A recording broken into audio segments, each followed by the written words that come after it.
Aynan shu duoni o'qisangiz, xohlagan niyatlaringiz va xohlagan narsalaringiz birdaniga amalga oshadi, degan videolarda o'zingiz uchun juda ham ehtiyot bo'ling.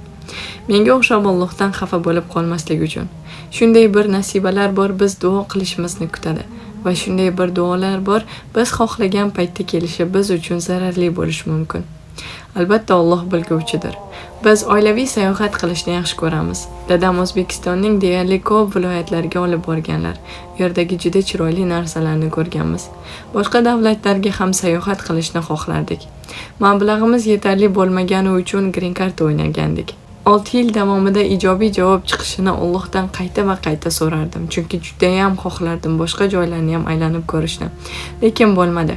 7-yil qanaqadir doim amalga oshadigandek his qildim va tinimsiz zikrlar, to'xtovsiz, qazosiz namozlar, tahajjud namozlari, qo'shimcha namozlar, nafl, shukrona namozlarni o'qishni boshladim. Videolarda ko'rgan duolarni ham birga duolarimga qo'shib aytardim. Sababi ular aytishardi, tezgina amalga oshishni xohlasangiz ushbu duolarni ishlating deb aytishardi va ko'pchilik haqiqatdan ularda ishlagani va haqiqatdan ularning duolari qabul bo'lganini aytishgandi.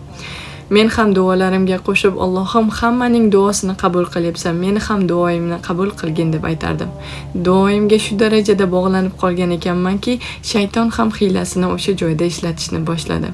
Men Allohga, ey Allohim, shuncha amallarimni, shuncha zikrlarimni, shuncha ibodatlarimni qabul qilib, duoyimni amalga oshirmasang, men sendan xafa bo'laman va sening sevimli bandang emasligimni tushunib yetaman dedim.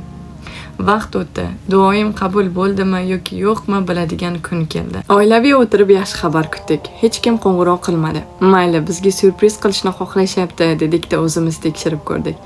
Tekshirib ko'rsak, biz xohlamagan natija. Duosi qabul bo'lmagan insonning holatini o'zingiz bilasiz. Shu darajada yig'ladim, shu darajada ko'p xafa bo'ldim, qattiq mahzun bo'lganimdan hatto shayton ham osongina foydalanib olibdi. Va Allohga, ey Alloh, sen meni yaxshi ko'rmaysan. Sen boshqalarning duosini eshitasan, sen mening duoyimga javob bermaysan.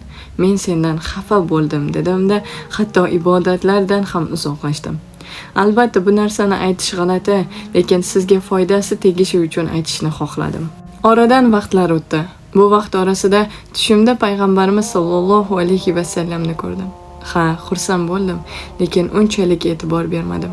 Sababi men juda katta xato qilgan, juda qattiq mahzun bo'lgan edim.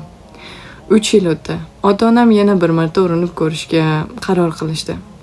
Bu yilda men hech nimani his qilmadim, hech qanday duo qilmadim, hech narsani so'ramadim va hech qanday ishtiyoq ham bo'lmadi bizda. O'sha javobini biladigan kun keldi va bizga qo'ng'iroq bo'ldi. Qo'ng'iroqda aytishdiki, javobi ijobiy chiqdi. 4 yil oldin qilgan duolarim qabul bo'ldi va men buni eshitib yig'lab yubordim. Sababi 4 yil oldin duolar qilayotganimda 6 oy o'tganidan keyin koronavirus boshlandi. Bu vaqtda boshqa davlatlarga chiqish qiyinlashdi. Kimdaki ijobiy javob chiqqan bo'lsa, ko'plariniki bekor bo'ldi va ko'plarining pullari shunchaki ketdi. Bu holatga tushganimizda Alloh nimalar bo'lishini o'zi bilmasmidi? Albatta bilar edi. Agar siz ham hozir shunday holatlarda bo'lsangiz, ko'p duo qiling. Amalga oshmasligidan qo'rqmang. Alloh o'zi nima xayrli ekanligini biladi. Shu sababli doim duo qiling. Duoingiz tez kelsa ham, kechiksa ham xafa bo'lmang. Chunki hammasi yaxshiligi bilan keladi. Har bir duolar eshitiladi. Bunga Allohning o'zi va'da bergan. Lekin bir narsa, hech qachon qattiq mahzun bo'lmang. Keyin anglab yetganingizdan keyin o'zingiz pushaymon bo'lasiz va o'zingiz bu narsadan uyalasiz.